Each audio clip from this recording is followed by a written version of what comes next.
చాలు చాలు చాలు.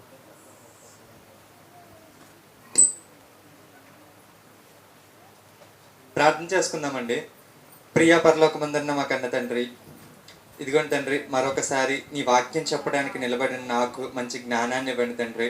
ప్రతి ఆదివారం మీ ఇక్కడికి వచ్చి నీ జ్ఞానాన్ని నేర్చుకుని నీవున్న నిత్య రాజ్యానికి మేమందరం చేరుకోవాలని ఆశపడుతున్నాం తండ్రి. అట్టికి ఆ విధానంగా కావాల్సిన జ్ఞానాన్ని, ప్రవర్తనని, మంచి స్వభావాన్ని మీరు మాకు ఇవ్వాలని కోరుకుంటున్నాం తండ్రి. వాక్యం వినడం, నేర్చుకోవడం, దాని ప్రకారం జీవించడం, మా జీవితంలో దాన్ని చూపించి అన్యులకి ఇదిగోండి క్రైస్తవ్యం అంటే ఇలా ఉంటుందని చూపించడానికి కావాల్సిన బుద్ధిని, జ్ఞానాన్ని మాకు ఇవ్వాలని కోరుకుంటూ ఈ చిన్ని ప్రార్థనని యేసుక్రీస్తు వారి నామంలో అడిగి వేడుకుంటున్నాం తండ్రి. ఆమేన్. అందరికీ వందనాలండి. అంతకుముందు ప్రార్థన గురించి మనం చెప్పుకున్నాం. ఒకసారి అది జ్ఞాపకం చేసి దాన్ని కంటిన్యూ చేద్దాం. క్రైస్తవులు ఎక్కువగా ఎక్కువగా ప్రార్థన అంటూ తెలియని వాళ్ళంటూ ఎవరు ఉండరు. ఎక్కువగా చేసేది కూడా ప్రార్థనే. వాక్యం చెప్పే వాళ్ళు చాలా తక్కువ మంది ఉంటారు, కానీ ప్రార్థన చేయని క్రైస్తవులు అంటూ ఎవ్వరూ ఉండరు. ఎంత చదువుకోకపోయినా, ఎంత జ్ఞానం లేకపోయినా ప్రార్థన మాత్రం ప్రతి ఒక్కళ్ళు చేస్తారు.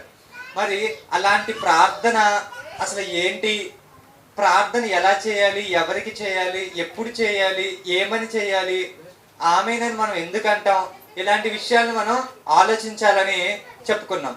ముఖ్యంగా లాస్ట్ ఆదివారం మనం ఏం చూసామంటే ప్రార్థన అంటే ఏంటి, దేవుడు ఎవరి ప్రార్థన వింటాడు అని 2 విషయాలు చెప్పుకున్నామండి. ప్రార్థన అంటే అదేంటో కాదు, నువ్వు దేవునితో మాట్లాడడానికి ఒక ఫోన్ కాల్ లాంటిది. వేరే వ్యక్తులతో ఫోన్ చేసి నువ్వు ఎలా మాట్లాడతావో, పరలోకంలో ఉన్న తండ్రితో మాట్లాడాలంటే నీ ప్రార్థన అనేది ఒక ఫోన్ కాల్. ఇప్పుడు మన చుట్టాలే ఉన్నారండి, వాళ్ళకి ఫోన్ చేస్తారా, ఫోన్ చేయరా? ఫోన్ చేస్తారు కదా. అంటే వాళ్ళ గురించి తెలుసుకోవడం కోసం, వాళ్ళ యోగక్షేమాలు తెలుసుకోవడం కోసం. అలా అయితే ఎలా అయితే చేస్తున్నారో దేవుడితో మాట్లాడడానికి కూడా దేవుడు ఒక సిస్టమ్ పెట్టాడు, అదే ప్రార్థన. సరే, మరి ప్రార్థన ఇదంటే దేవుడు ఎవరి ప్రార్థన వింటాడని కూడా మనం చూసాం. దాన్ని 4 సెగ్మెంట్స్గా మనం డివైడ్ చేసి ఏం చెప్పుకున్నామంటే దేవుడు నీతిమంతుల ప్రార్థన వింటాడు, అనీతిమంతుల ప్రార్థన వినడు అని చెప్పాం.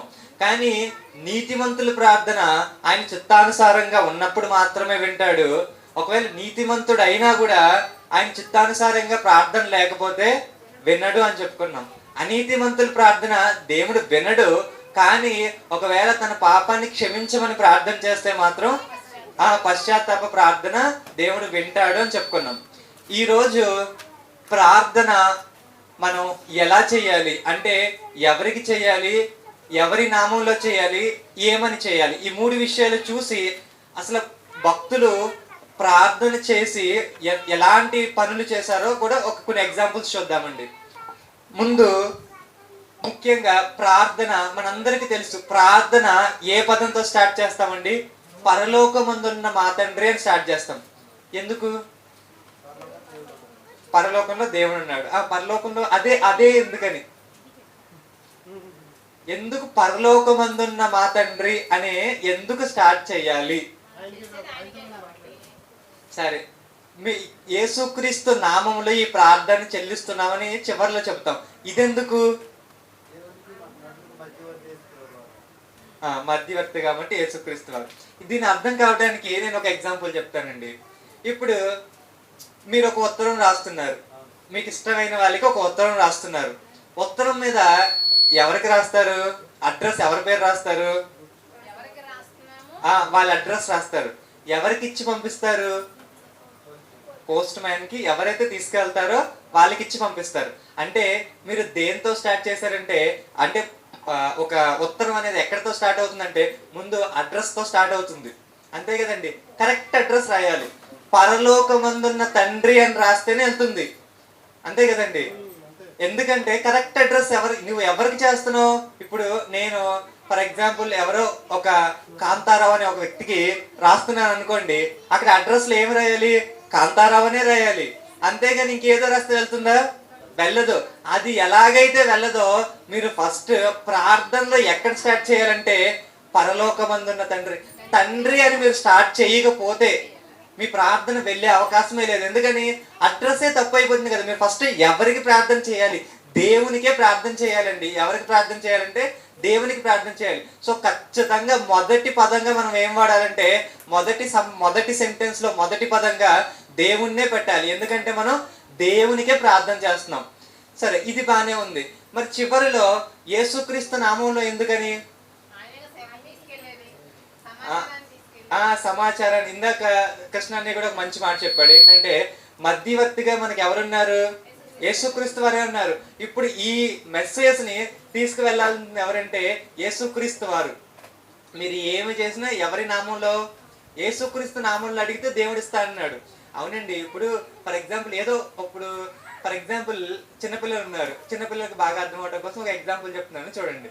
ఇప్పుడు ఒక పిక్నిక్ పార్టీకి వెళ్ళాలనుకోండి, మనమే వెళ్ళి డైరెక్ట్ గా అడిగామనుకోండి, అది సక్సెస్ అవ్వచ్చు, అవ్వకపోవచ్చు. ఫాదర్ ఒప్పుకోకపోవచ్చు. అదే అమ్మ ద్వారా అడిగిచ్చామనుకోండి, అమ్మని ఎలాగోలా కన్విన్స్ చేసేసి అమ్మ ద్వారా అడిగిచ్చామనుకోండి, ఏమవుద్ది? సగం ఆల్రెడీ ముందు అమ్మని కన్విన్స్ చేసినప్పుడు సగం పని అయిపోయినట్టే. అమ్మ ద్వారా అడిగితే 100% అయిపోయినట్టే. ఇక్కడ ఇది ఎలాగైతే మనకి ఫేవరబుల్ గా ఉందో, మనం కూడా పరలోకమన్న తండ్రికి చెయ్యాలి. మన విన్నపాలు, విజ్ఞాపనలు అన్ని కూడా దేవుని దగ్గర యాక్సెప్ట్ అవ్వాలంటే యేసుక్రీస్తు ద్వారా దాన్ని పంపించాలి. ఎందుకంటే యేసుక్రీస్తు బైబిల్లో ఏం చెప్పండి, మీరు ఏం చేసినా, మన ప్రార్థన కానీ, కృతజ్ఞతాస్తుతులు కానీ, మీరు ఏం చేసినా ఎవరి నామంలో చెల్లించాలని చెప్పారు? యేసుక్రీస్తు నామంలోనే మనం చేయాలి. సో మనం పరలోకమందున్న తండ్రి అని ప్రార్థన ఎందుకు స్టార్ట్ చేస్తున్నామంటే, మనం ఎవరికి చేస్తున్నాం? తండ్రికి చేస్తున్నాం, దేవునికి చేస్తున్నాం. కాబట్టి ఆయనకి చేయడం కరెక్టే. ఎందుకంటే అదే కరెక్ట్ అడ్రస్. మరి ఎందుకు యేసుక్రీస్తు వారి నామంలో అని దీన్ని ముగిస్తున్నామంటే, దీన్ని ఎవరు తీసుకెళ్లాలంటే యేసుక్రీస్తు వారి ద్వారానే తీసుకెళ్ళాలి. ఎందుకంటే బైబిల్ చాలా స్పష్టంగా ఏం చెబుతుందంటే, మీరు ఏం చేసినా యేసుక్రీస్తు నామంలోనే చేయమని చెబుతుంది. సరేనండి, ప్రార్థన ఎలా స్టార్ట్ చేయాలో అర్థమైంది, ఎలా ముగించాలో అర్థమైంది. మరి మధ్యలో ఏం పెట్టాలి? స్టార్టింగ్ బాగుంది, ఇదిగోండి ఇక నుంచి పరలోకమందున్న తండ్రి, చివరిలోనేమో యేసుక్రీస్తు నామంలో చెల్లిస్తున్నామని అర్థమైంది. మరి మధ్యలో ఏం పెట్టాలి? ఈరోజు చర్చిలకు పిలిచే వాళ్ళందరూ చాలా మంది ఆన్లైన్లో కానీ మీరు చూస్తుంటే, మీ ప్రార్థన అవసరతల కోసం ఈ ఫోన్ నెంబర్కి మెసేజ్ చేయండి, ఈ వాట్సాప్ నెంబర్కి మీ ప్రార్థన అవసరతల్ని మెసేజ్ చేయండి. ఇంకా కొన్ని అడ్వర్టైజ్మెంట్లు ఏంటంటే, మీకు జాబ్ రాలేదా, మీకు రోగాల, మీకు ఇంకేమన్నా సమస్యలు ఉన్నాయా, అవన్నీ కూడా మాకు వాట్సాప్లో చెప్పండి, మేము మీ కొరకు ప్రార్థన చేస్తామని చెబుతున్నారు. మరి ఇది ఎంతవరకు న్యాయం చెప్పండి? ఇది కరెక్టేనంటారా? ఇప్పుడు వరకు మనకి ఏమర్థమైందంటే, స్టార్టింగ్ పాయింట్ అర్థమైంది, చివరి పాయింట్ అర్థమైంది. కానీ కొంతమంది ఏం చేస్తున్నారంటే, ఈ మధ్యలో శరీర సంబంధమైన పెడుతున్నారు. అసలు పెట్టచ్చా పెట్టకూడదా?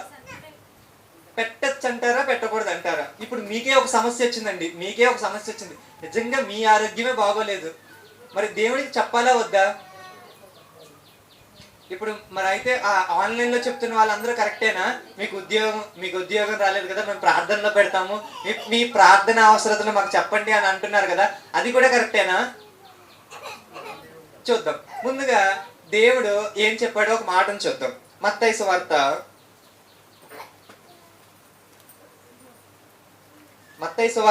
6వ అధ్యాయం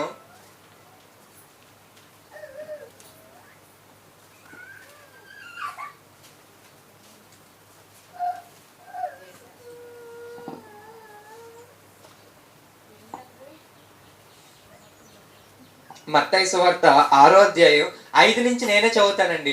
ఇది యేసుక్రీస్తు వారు భూమి మీదకి వచ్చినప్పుడు ప్రార్థన ఎలా చేయాలి అనేది నేర్పిస్తున్నారు. మనం కూడా అక్కడే ఉన్నాం. 6వ అధ్యాయం 5వ వచనం. మరియు మీరు ప్రార్థన చేయనప్పుడు వేషధారుల వలె ఉండవద్దు, మనుషులకు కనబడవలెనని సమాజ మందిరములలోను వీధుల మూలములలోను నిలిచి ప్రార్థన చేయుట వారికి ఇష్టము, వారు తమ ఫలము పొంది ఉన్నారని నిశ్చయముగా మీతో చెప్పుచున్నాను. నీవు ప్రార్థన చేయనప్పుడు నీ గదిలోనికి వెళ్ళి తలుపు వేసి రహస్యమందున్న నీ తండ్రికి ప్రార్థన చేయము, అప్పుడు పరలోకమందున్న మీ తండ్రి రహస్యమందు చూచి నీ తండ్రి నీకు ప్రతిఫలమిచ్చును. మరియు మీరు ప్రార్థన చేయనప్పుడు అన్యుల వలె వ్యర్థమైన మాటలు వచింపవద్దు, విస్తరించి మాట్లాడటం వలన తమ మనవి వినపడునని వారు తలంచుచున్నారు. మీరు వారి వలె ఉండకుడి. మీరు మీ తండ్రిని అడగక మునిపే మీకు అక్కరగా ఉన్నవేవో ఆయనకి తెలియను. కాబట్టి మీరు ఎలాగూ ప్రార్థన చేయుడి. యేసుక్రీస్తు వారు చెప్తున్నారండి ఎలా ప్రార్థన చేయాలంటే, పరలోకమందున్న మా తండ్రి. ఈయన కూడా ఎలా స్టార్ట్ చేశారండి? పరలోకమందున్న అంటే మనం పెడుతున్న ఫస్ట్ పాయింట్ కరెక్టే. పరలోకమందున్న మా తండ్రి, నీ నామం పరిశుద్ధపరచబడును గాక, నీ రాజ్యము వచ్చును గాక, నీ చిత్తము పరలోకమందు నెరవేర్చున్నట్లు భూమి యందును నెరవేరును గాక. మా అనుదిన ఆహారము నేడు మాకు దయచేయుము. మా రుణస్థులను మేము క్షమించి ఉన్న ప్రకారము మా రుణములు క్షమించుము. మమ్మను శోధనలోకి తేక దుష్టు నుండి మమ్మను తప్పించుము. మనుషుల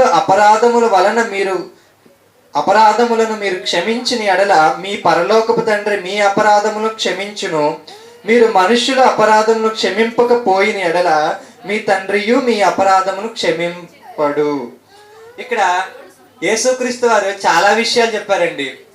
ఈ విషయాలన్నీ మీరు ఒక్కసారి ఆలోచిస్తే, పరలోకమందున్న మా తండ్రి అన్న తర్వాత ఆయన ఏమన్నారంటే, నీ నామము పరిశుద్ధపరచబడును గాక, ఫస్ట్ పాయింట్. నెక్స్ట్, నీ రాజ్యము వచ్చును గాక, రెండో పాయింట్. మూడో పాయింట్ ఏంటి?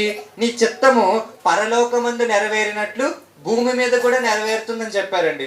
నాలుగో పాయింట్ ఏంటంటే, మా అనుదిన ఆహారం నేడు మాకు దయచేయమని చెప్పారు. తర్వాత క్షమాపణ గురించి చెప్పారు. ఇన్ని విషయాల్లో అనేకమైన విషయాలు ఆత్మీయమైన సంబంధమైన ఉంటే, ఒక్క విషయం మాత్రమే శరీర సంబంధమైనది ఉందండి. అదేంటంటే, మా అనుదిన ఆహారము మాకు దయచేయుము. ఇక్కడ ఆయన అంటే ఈ ప్రార్థన, యేసుక్రీస్తు చేసిన ఈ ప్రార్థనను మనం మాదిరిగా చూసుకుంటే, అన్యులు చేసినట్టుగా విస్తారంగా మాట్లాడితే మీకు ఏదో వచ్చేస్తుందని మీరు అనుకోవద్దు. యేసుక్రీస్తు ఏం చెప్పారు? 8వ వచనంలో, మీరు వారి వలె ఉండకుడి. దానికంటే ముందు, మీరు ప్రార్థన చేయనప్పుడు అన్యజనుల వలె వ్యర్థమైన మాటలు వచింపవద్దు. విస్తరించి మాట్లాడటం వలన తమ మనవి వినపడునని వారు తలంచుకుని. అంటే ఎక్కువగా ప్రార్థన చేసి ఎక్కువసేపు ఇది కావాలి ఇది కావాలి ఇది కావాలని మీరు అడిగితే దేవుడు మీకు ఇస్తాడు అని అన్ని వేళలు అనుకుంటారు. చూసారా, అన్నిసార్లు అలా అడిగితే వస్తుందని మీరు అనుకోవద్దు. ప్రార్థనలో మీరు అడిగితే మీకు ఎలా వస్తుంది, మీరు ఏమనుకోవాలంటే అది మీరు పొందుకున్నారని అనుకోవాలని బైబిల్ చెప్తుంది. అంటే వస్తుంది అని కాదు, వచ్చేసిందని మీరు నమ్మాలి అని బైబిల్ చెప్తుంది. అంటే ప్రార్థనలో మనం ఏం పెట్టాలంటే, దేవుడు ఏం అడిగినా మనకి ఇస్తాడండి. దేవుడు మనకి ఏం అడిగినా ఇస్తాడు. కానీ ఒక కండిషన్ ఉంది. అదేంటంటే, ఆయన చిత్తానుసారంగా అడగాలి. ఒకసారి ఒక ఎగ్జాంపుల్ చూద్దాం. ముందు ఈ వచనాన్ని చూద్దాం. యోహాను గారు రాసిన మొదటి పత్రిక 5వ అధ్యాయం 13వ వచనం.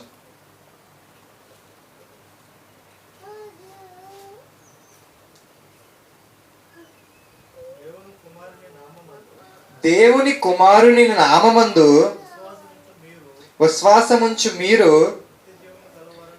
నిత్య జీవం గలవారని తెలుసుకున్నట్లు నేను ఈ సంగతులను మీకు రాయిచున్నాను. ఆయనను బట్టి మనకు కలిగిన ధైర్యం ఏదనగా, ఆయన చిత్తానుసారముగా మనం ఏది అడిగినను ఆయన మన మనవి ఆలకించునన్నది. ఇక్కడ యాకోబు గారు ఏం చెప్తున్నారంటే, మనకు ఒక ధైర్యం ఉంది. అదేంటంటే, యేసుక్రీస్తు నామంలో ఏది అడిగినా మీకు వస్తుందంటండి. ఏది అడిగినా వస్తుందా? ఏది అడిగినా వస్తుంది. కానీ అక్కడ ఒక ముక్క కూడా రాయబడి ఉంది. అదేంటంటే, ఆయన చిత్తానుసారంగా అడగాలంట. నిజమే. అంటే ఆయన చిత్తానుసారంగా అంటే శరీర విషయాలు ఏం అడగకూడదండి. శరీర విషయాలు అడగకూడదా? అడగచ్చు. ఒకసారి హన్నా గారు ప్రార్థన చేస్తారు. ఆవిడ గొడ్రాలు, ఆవిడికి కుమార్తెలు ఎవరూ లేరనమాట. మరి ఇది శరీరపరమైన విషయమే. ఆవిడ చనిపోతే ఆవిడకున్న భక్తికి పరలోకం వెళ్ళిపోతుంది. కానీ భూమి మీద కుమార్తెల్ని కనకపోతే గొడ్రాలు అనే ఒక నింద ఉంటుంది. కాబట్టి ఆవిడ చాలా బాధపడుతుంది. అంత కష్టం వచ్చినప్పుడు ఆవిడ ఏం చేస్తుందంటే ప్రార్థిస్తుంది. ఒకసారి ఆ సందర్భం చూద్దాం. సమూయేలు గారు రాసిన సమూయేలు మొదటి గ్రంథం 1వ అధ్యాయం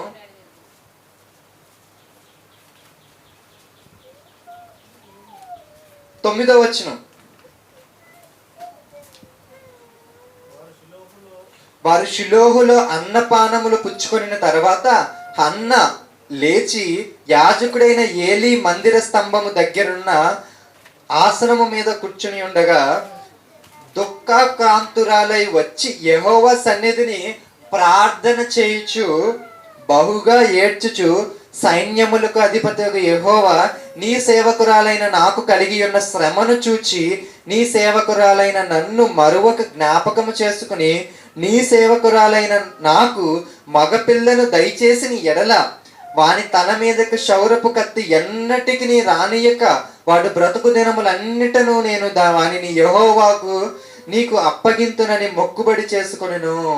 ఆమె యెహోవా సన్నిధిని ప్రార్థన చేయుచుండగా ఏలీ ఆమె నోరు కనిపెట్టుచుండెను. ఇదిగోండి, ఇక్కడ హన్నా గారు ఆవిడికి ఒక శ్రమ వచ్చింది. ఏంటంటే ఆవిడికి పిల్లలు లేరు. అప్పుడు దేవునికి ప్రార్థన చేసింది. నిజంగా ఏదైనా కష్టం వస్తే మనం ఏం చేయాలి? ఫస్ట్ చేయవలసిన పని ఏంటి? ఆ కష్టాన్ని ఏం చేయాలి? దేవుని సన్నిధిలో దేవునికి చెప్పాలి. ఇదిగో నాకు ఈ కష్టం ఉంది, ఈ శ్రమ ఉంది, దేవా ఒకవేళ ఇది నీ చిత్తానుసారం అయితే దీన్ని తగ్గించు, దీన్ని తీసివేయి అని అడగాలి.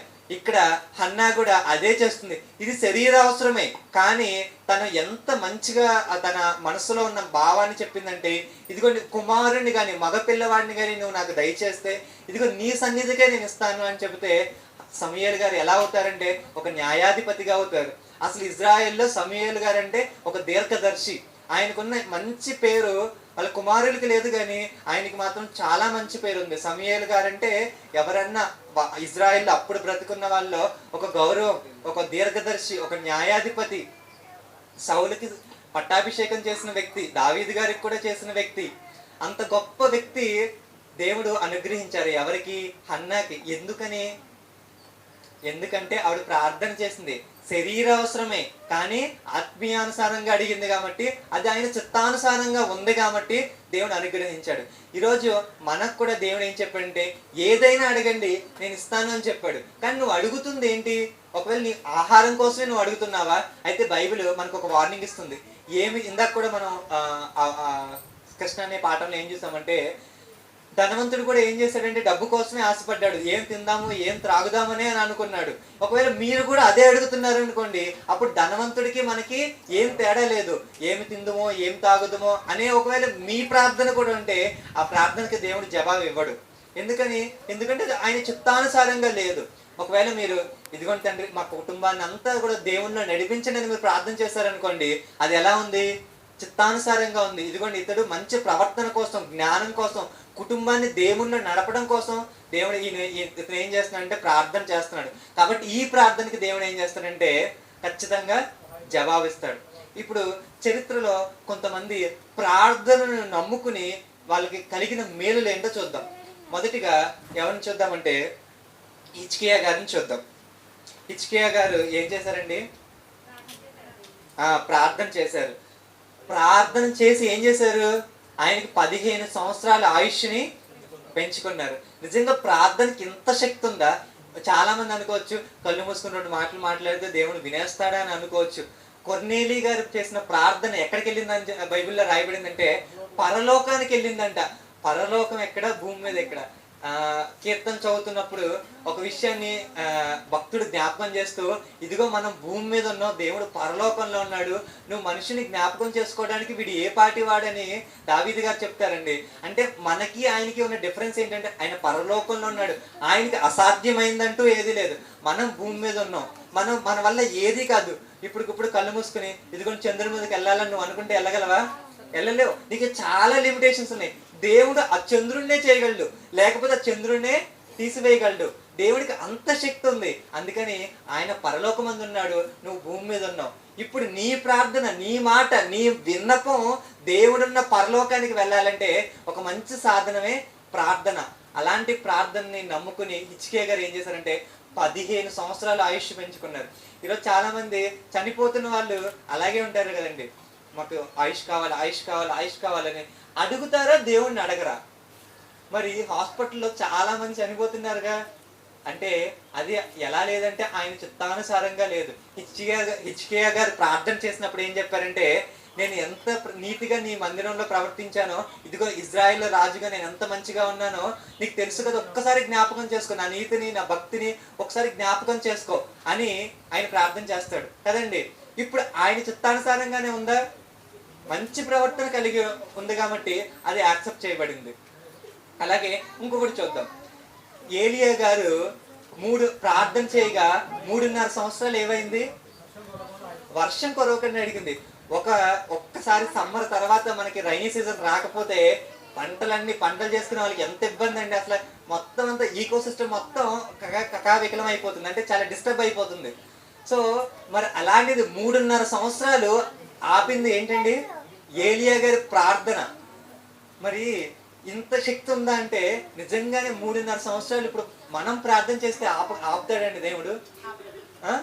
ఒకవేళ నిజంగా నీ చిత్తానుసారంగా, అది దేవుని చిత్తానుసారంగా ఉందనుకోండి, ఖచ్చితంగా దేవుడు ఆపుతాడు. ఒకవేళ ఇది నీ చిత్తానుసారంగానే ఉందనుకోండి, ఏదో నువ్వు టెస్ట్ చేయాలనుకుంటున్నావు, ప్రార్థన పనిచేస్తుందా పని చేయదా అని ఇలా నీ చిత్తానుసారంగా అడగాలనుకుంటున్నావు అనుకో, అప్పుడు అది యాక్సెప్ట్ కాదు. ఒకవేళ దేవుడి చిత్తానుసారంగా నువ్వు అడిగావు అనుకోండి, అది ఖచ్చితంగా. ఇప్పుడు ఆ అవసరం ఏమి లేదు. 3.5 సంవత్సరాలు వర్షాలు ఆపి నువ్వేం చేయాలనుకుంటున్నావు? ఏం చేయాలనుకోవట్లేదు కదా. సో దానివల్ల ఉపయోగం ఏమీ లేదు. సరే, ఇంకొక భక్తుడిని చూద్దాం. ప్రార్థన చేసి ఒక భక్తుడు ఏం చేశాడంటే సూర్యుడిని ఆపేశాడండి. యెహోషువ గారు యుద్ధం చేస్తున్నారు కాబట్టి అప్పుడు ఖచ్చితంగా ఏం చేయాలి? అది ఆపాల్సిన సమయం, ఎందుకంటే కరెక్ట్గా ఇప్పుడు ఆ యుద్ధాన్ని ముగించాలి. కాబట్టి ఏం చేశారంటే రాత్రి అయితే యుద్ధం చేయడం కుదరదు కాబట్టి దేవునికి ప్రార్థించాడు. దేవునికి ప్రార్థించడం వల్ల సూర్యుడిని చంద్రుడిని ఆపేశారండి. సూర్యుడిని చంద్రుడిని ఆపడం ఏంటండి? మనం ఎండనే ఆపలేము. అబ్బాయి ఎండ వస్తుందంటే లోపలికి వెళ్ళటం తప్ప ఇంకేం చేయలేము. ఎండను ఆగిపోవాలి, నేను నడుస్తున్నప్పుడు నా ముందు మొత్తం నీడే ఉండాలి, ట్యాన్ అయిపోతున్నాను అని మనం ఇలా అనుకున్నా అసలు ఎండనే ఆపలేని మనం ప్రార్థన చేసి భక్తుడు ఏం చేశాడు? సూర్య చంద్రుడిని ఆప. అంటే ప్రార్థనకి ఎంత శక్తి ఉందా? అది దేవుని చిత్తానుసారం అయితే అది నెరవేరబడుతుంది. ప్రార్థనకి చాలా శక్తి ఉందని మనకు అర్థమవుతుంది. ఇంకొక సందర్భం చూద్దాం. అలాగే యెహోషాపాతు కూడా యుద్ధానికి వెళ్లే ముందు ఏం చేస్తాడంటే ప్రార్థన చేస్తాడు. ఆ యుద్ధంలో అతను సురక్షితంగా మళ్ళీ బయటకు వస్తాడండి. అలా యుద్ధానికి వెళ్లే ముందు ప్రార్థన చేస్తాడు. సమాజంగా కూడా ఇజ్రాయిల్ అందరూ కూడా, యూదులందరూ కూడా యెహోషాపాతుతో కలిసి ఏం చేస్తారంటే ప్రార్థన చేస్తాడు. యెహోషాపాతు మాత్రం మంచిగానే వస్తాడు, ఆ యుద్ధంలో మాత్రం చనిపోడు. ఇంకొక సందర్భంలో ఇంకొకసారి ఏమవుతుందంటే పేతురు గారిని జైల్లో పెడతారండి. పేతురు గారిని సంఘం ప్రారంభ దినాల్లో ఉన్నప్పుడు పేతురు గారిని జైల్లో పెడతారు. అప్పుడు సంఘం అంతా కూడా ఏం చేస్తుంది? ప్రార్థన చేస్తుంది. సంఘం అంతా ప్రార్థన చేసినప్పుడు ఆ మనవి యాక్సెప్ట్ చేయబడుతుంది. పేతురు గారు విడుదల కలుగుతుంది. అంటే జైల్లో నుంచి ఇప్పుడు మనం ఏమనుకుంటాం? ఇప్పుడు జైల్లో నుంచి రావాలంటే మాట్లాడండి, అక్కడ ఉన్నది రోమన్స్ అంటే అసలే వాళ్ళ క్రూరులు. రోమన్లు అంటే విచారణ జరగాలి, వాళ్ళంతా సైనికులు. విచారణ ఒకవేళ అపరాధి అని తేలితే, అంటే ఒకవేళ తప్పు చేశాడని తేలితే ఖచ్చితంగా శిక్షేస్తారు. తప్పు చేయలేదని తెలిస్తే మాత్రమే విడుదల చేస్తారు. ఇంత పెద్ద ప్రాసెస్ ఉంది. కానీ సంఘం మొత్తం ఆసక్తితో ప్రార్థన చేయటం వల్ల ఆ రాత్రి ఏమవుతుందంటే వాళ్ళందరూ పేతురు గారు జైల్లో నుంచి బయటకు వస్తారు. అంటే ప్రార్థనకి అంత శక్తి ఉంటుందా? ఉంటుంది. అందుకే ఈయన బయటకు వచ్చారు. ఒకసారి పౌలు గారు శీల గారు ఫిలిప్పులో ఉన్నప్పుడు ఏం జరుగుతుందంటే ఆయన జైల్లో వేసేస్తారు. అప్పుడు వాళ్ళు ఏం చేస్తారంటే ప్రార్థన చేసి కీర్తనలు పాడుచు ఆ జైలు వాతావరణంలో ఉంటే అక్కడున్న చెరసాల అధిపతి కూడా మారిపోతాడండి. అంటే ప్రార్థన ఈ కీర్తనలకి అంత శక్తి ఉందా అంటే అక్కడ చెరసాల అధిపతి మారిపోయినట్టుగా మనకు అర్థమవుతుంది. అప్పుడు వాళ్ళ బంధకాలన్నీ కూడా విడిపోతాయండి. పెద్ద భూకంపం వచ్చి వాళ్ళ బంధకాలన్నీ విడిపోతాయి. అంటే వాళ్ళు జైలు నుంచి పారిపోవడానికి కూడా ఒక అవకాశం వచ్చింది. ప్లస్ చెరసాల అధిపతి కూడా మారాడండి. అంటే ప్రార్థనకి ఇంత శక్తి ఉందా అంటే చాలా శక్తి ఉందని మనకు అర్థమవుతుంది. అలాగే దానియేలు గారు ప్రార్థన చేసినందుకు ఆయన సింహాల గృహలో వేసేస్తారు. కానీ దేవుడు ఏం చేస్తాడు? ఆ సింహాల నోళ్ళను కూడా మూయిస్తాడు. అంటే దేవుడు దానియేలు గారు సింహాల గృహంలో ఎప్పుడైతే సింహాల గృహంలో వేసేసారో అప్పుడు ఆయన ఏం చేస్తుంటారు? దేవుడికి ప్రార్థన చేసే కదా ఉంటారు. నన్ను ఏం చేశాను అంటే ఒక శాసనం వస్తుంది, మీరు ఏం చేయకూడదు అంటే ప్రార్థన చేయకూడదు అని వస్తుంది. అప్పుడే ఆయన ప్రార్థన చేశాడు. సింహపు గృహంలో వేసినప్పుడు ప్రార్థన చేయడండి ఖచ్చితంగా చేస్తాడు. కాబట్టి అక్కడ సింహాల నోటి నుండి కూడా దేవుడు రక్షించాడు. ఏంటి? ప్రార్థన. ఆయన ప్రార్థన శక్తి ఏమైంది? ఆయన్ని సింహాల నోటి నుంచి కూడా రక్షించింది. అంటే మనం ఇలా చూసుకుంటూ వెళ్ళిపోతే ప్రతి సందర్భంలో కూడా ప్రతి భక్తులు కూడా ప్రార్థన శక్తిని నమ్ముకున్నట్టుగా, ప్రార్థన చేయడం వాళ్ళ జీవితంలో ఒక అలవాటుగా ఉన్నట్టుగా మనకు అర్థమవుతుంది. అంటే ప్రతి భక్తుడు కూడా ప్రార్థనని ఏదో ఒక కళ్ళు మూసుకుని 2 మాటలు పలికిన ఒక చిన్న టాస్క్ లేదా ఒక చిన్న పనిలా చూడలేదు, కానీ దేవునితో మాట్లాడే ఒక మంచి భాగ్యం, ఒక అవకాశం అని అనుకున్నారు. వాళ్ళ జీవితంలో దాన్ని చాలా ఇంపార్టెంట్ అయిన పార్ట్గా పెట్టుకున్నారు. ఈరోజు మనం కూడా దేవుని నమ్ముకున్నాం. మరి మనం కూడా ఏం చేయాలి? భక్తులు ఎలాగైతే ప్రార్థన నమ్ముకుని ఎంత విశ్వాసం కలిగి ఉన్నారో మనం కూడా ప్రార్థన చేస్తే దేవుడు మనకి అనుగ్రహిస్తాడు అనే నమ్మకం మనకి ఎప్పుడు వస్తుందండి? మనకి ఎప్పుడు వస్తుందంటే భక్తులందరూ ప్రార్థన చేశారు, వాళ్ళందరూ మనవులు కూడా అంగీకరించబడ్డాయి. మనవులు కూడా అంగీకరించబడాలంటే మనం కూడా వారిలా బ్రతకాలి. వాళ్ళు ఎంతైతే దేవునికి విధేయతగా, ఎంతైతే భయభక్తులు కలిగి దేవుని ఎడల ఉన్నారో మనం కూడా దేవుని ఎడల అంతే భయభక్తులు కలిగి ఉంటే దేవుని గురించి ఒక మంచి మాట కీర్తనలో రాయబడి ఉంటుందండి. ఆయన ఎప్పుడు ఏకరీతిగా ఉండే దేవుడు అంట. మరి ఏకరీతిగా ఉంటే భక్తులకి ఇచ్చాడు కదా రెస్పాన్స్, మనకి ఇవ్వడా అండి? భక్తుల ప్రార్థనని అంగీకరించాడు, మన ప్రార్థన అంగీకరించడా? ఖచ్చితంగా అంగీకరిస్తాడు. ఆయన ఎప్పుడు మారిపోడు, ఆయన ఎప్పుడు ఒకే రకంగా ఉంటాడు. కాబట్టి భక్తుల్లాగా మనకి కూడా మన ప్రార్థన కూడా అంగీకరించబడాలి. ఈరోజు మనం కూడా ప్రార్థనలు అనేక విషయాలు చెబుతాం. మన ఆత్మీయ అవసరాలు చెప్తాం, మన శరీర అవసరాలు చెప్తాం, ఇలా సమాజం గురించి చెప్పచ్చు, ఇలా అనేక విషయాల గురించి చెప్తాం. ఇదిగో సమాజం ఎలా చెడిపోతుంది. ఒకసారి అబ్రహాం గారు సొదొమ గొమొర్రా గురించి ప్రార్థన చేస్తారు. అది సమాజం గురించి ప్రార్థన. దేవునితో మాట్లాడతాం అంటే అది ప్రార్థనే. సో అక్కడే ఎవరి గురించి ప్రార్థన చేస్తున్నారంటే సొదొమ గొమొర్రా పట్టణం గురించి, సమాజం గురించి. ఈరోజు మనం కూడా లాస్ట్ ఆదివారం ఏం చెప్పుకున్నామంటే ప్రార్థనలో మన గురించి అడగాలి. ఇదిగోండి మన శరీర అవసరాల గురించి, మన ఆత్మీయ అవసరాల గురించి, అలాగే సమాజంలో ఉన్న వాళ్ళ మార్పు గురించి, వీళ్ళు కూడా దేవుని నమ్ముకోవడానికి ఇదిగో దారి చూపండి, ఒక మార్గం చూపండి, సువార్త చెప్పడానికి ఒక మంచి మార్గాన్ని చూపించండి అని అడగాలి. వాళ్ళకి కూడా మారు మనసు దరి చేయండి అని మనం అడగాలి. ఇకపోతే ఈరోజు యేసుక్రీస్తు ప్రార్థన బట్టి మనం ఏం అర్థం చేసుకోవచ్చు అంటే అనేక విషయాలు, ఆత్మీయ విషయాలు ఆయన మాట్లాడి ఒకే ఒక్క విషయం మాత్రం శరీరానుసారంగా ఆయన అడిగినట్టుగా మనం చూసాం. మా అనుదిన ఆహారము మాకు దయచేయండి అని ఒక్క మాట. మన ప్రార్థనలో కూడా మనం దేని గురించి అడగాలంటే అనేకమైన ఆత్మీయ విషయాల గురించి మాట్లాడాలి. మనం విస్తారంగా మనం దేని గురించి మాట్లాడాలంటే మన ఆత్మీయ, ఇదిగోండి నా తలంపులు మంచిగా ఉండాలి, మన మనసు మంచిగా ఉండాలి, ఇదిగో నాకు మంచి జ్ఞానం ఇవ్వండి, రోజు బైబిల్ చదువుకోవడానికి కావాల్సిన శక్తిని ఇవ్వండి, నాకు చదివింది జ్ఞాపకం ఉంచుకోవడానికి మీరు తగిన శక్తిని ఇవ్వండి, జ్ఞాపక శక్తిని ఇవ్వండి. ఇలా అనేకమైన ఏమడగాలంటే ఆత్మీయ అవసరాలను మనం అడగాలి.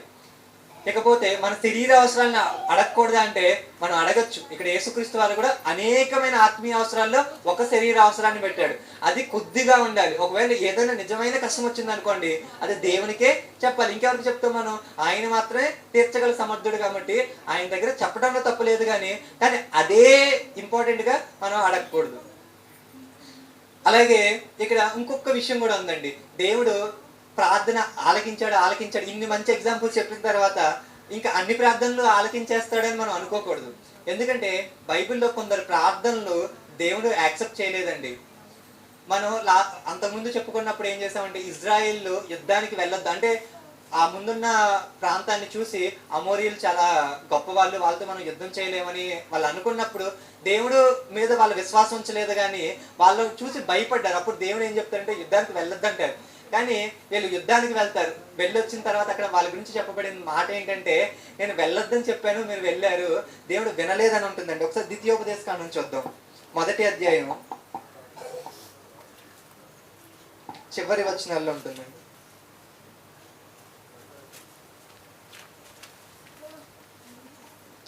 45వ వచనంలో తర్వాత మీరు ద్వితీయోపదేశకాండం 1వ అధ్యాయం 45వ వచనం. తర్వాత మీరు తిరిగి వచ్చి యెహోవా సన్నిధిని ఏడ్వగా యెహోవా మీ మొర లక్ష్య పెట్టలేదు, మీ మాట వినలేదు, కాగా మీరు కాదేశులో బహుదినములు నివసించిరి. చాలండి. అక్కడ దేవుడు వినలేదండి. ఎందుకంటే ఇజ్రాయేలీలు ఎలా లేరు? నీతిమంతులుగా లేరు. అంటే ఇజ్రాయేల్ తన జనాంగమే. ఇందాకటి వరకు మనం ఏం చూసాం అంటే అన్ని మంచి మంచి ఎగ్జాంపుల్స్ చూసాం. ఏమేమి ఎగ్జాంపుల్ చూసాం? సూర్యుడిని ఆపేయచ్చు, ఇదిగోండి వర్షాన్ని ఆపేయచ్చు. ఇన్ని మంచి ఎగ్జాంపుల్స్ చూసినప్పుడు మనం ఏమనుకుంటామంటే ఏ ప్రార్థన అయినా ఓకే అయిపోతుంది అని అనుకుంటే పొరపాటు. ఇక్కడ ఇజ్రాయిల్ తన జనాంగాన్ని దేవుడు ఏం చేయలేదు? ప్రార్థనని లక్ష్య పెట్టలేదు. ఇజ్రాయేలీ జనాంగం అంటే పాపం చేసింది కదా, మరి పాపం చేయని వాళ్ళ మాట దేవుడు వినడా అంటే ఒక్కొక్కసారి వినకపోవచ్చండి.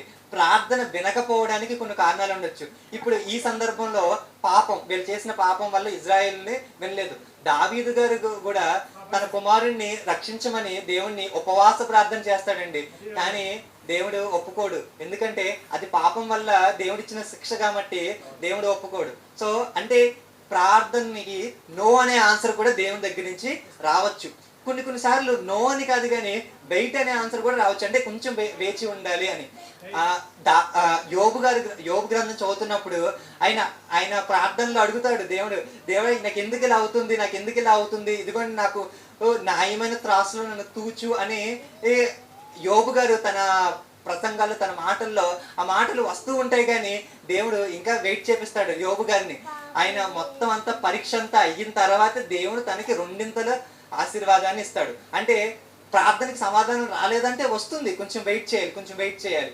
అలా కొంత సమయం, అంటే కొన్నిసార్లు నో అనే ఆన్సర్ వస్తుంది, కొన్నిసార్లు వెయిట్ చేయాలనే ఆన్సర్ కూడా వస్తుంది. అలాగే యోసేపు గారు కూడా సహోదరులు అమ్మి వేస్తారు, తర్వాత ఇక్కడ జైల్లో కూడా వేసేస్తారు. ఆయన కూడా ప్రార్థన చేయడా అండి? ఖచ్చితంగా ప్రార్థన చేస్తాడు. మరి వెంటనే దేవుడు ఎందుకు స్పందించలేదు? వాళ్ళకి వచ్చిన రెస్పాన్స్ ఏంటంటే వెయిట్, నువ్వు ఇంకా వేచి ఉండాలి, నీకు ఇంకా పరీక్ష ఉంది, నువ్వు వేచి ఉండాలి. తగిన సమయం అందు దేవుడు నీకు ఏం చేస్తాడు? ప్రతిఫలం ఇస్తాడండి. కాబట్టి ఆయన తర్వాత ఒక్కసారి ఆ పరీక్షా కాలం మొత్తం అంతా అయిపోయిన తర్వాత యోసేపుని ఎక్కడ తీసుకెళ్ళండి దేవుడు? రాజు తర్వాత రాజంతటి స్థితికి తీసుకెళ్ళాడు. మరి యేసుక్రీస్తు వారు కూడా గెత్సెమనే తోటలో ఒక ప్రార్థన చేస్తారండి. ఆ ప్రార్థన కూడా దేవుడు యాక్సెప్ట్ చేయడు. ఏమని? సాధ్యమైతే ఈ గిన్నెని నా యొద్ద నుంచి తీసివేయి అని ప్రార్థన చేస్తాడు. ఆ ప్రార్థన కూడా దేవుని చిత్తానుసారంగా లేదు. ఒకవేళ ఈ గిన్నెని తీసివేస్తే మానవులకి రక్షణ ఎక్కడి నుంచి వస్తుంది? రాదు. కాబట్టి అది తీసివేయడం సాధ్యం కాదు. ఆయన చిత్తానుసారంగా లేదు కాబట్టి ఆ ప్రార్థన కూడా యాక్సెప్ట్ చేయలేదు. అంటే ప్రార్థన యాక్సెప్ట్ చేయొచ్చు దేవుడు, వెంటనే సమాధానం ఇవ్వచ్చు, లేదంటే వెయిట్, కొంచెంసేపు ఆగిన తర్వాత కొన్ని సందర్భాల్లో ప్రార్థన సమాధానం వచ్చు. అంటే వెంటనే సమాధానం వస్తుంది, లేదా వెయిట్ అంటే కొంత సమయం తర్వాత సమాధానం వస్తుంది, లేదా అసలు ఆ ప్రార్థనే యాక్సెప్ట్ చేయకపోవచ్చు, అంటే యాక్సెప్ట్ అంటే అంగీకరించకపోవచ్చు. ఇలా ప్రార్థన యొక్క ప్రతిఫలం అనేది, అంటే నువ్వు చేసిన ప్రార్థనకి ఖచ్చితంగా నీకు ప్రతిఫలం వస్తుంది. ఆ ప్రతిఫలం ఏదైనా అయి ఉండొచ్చు.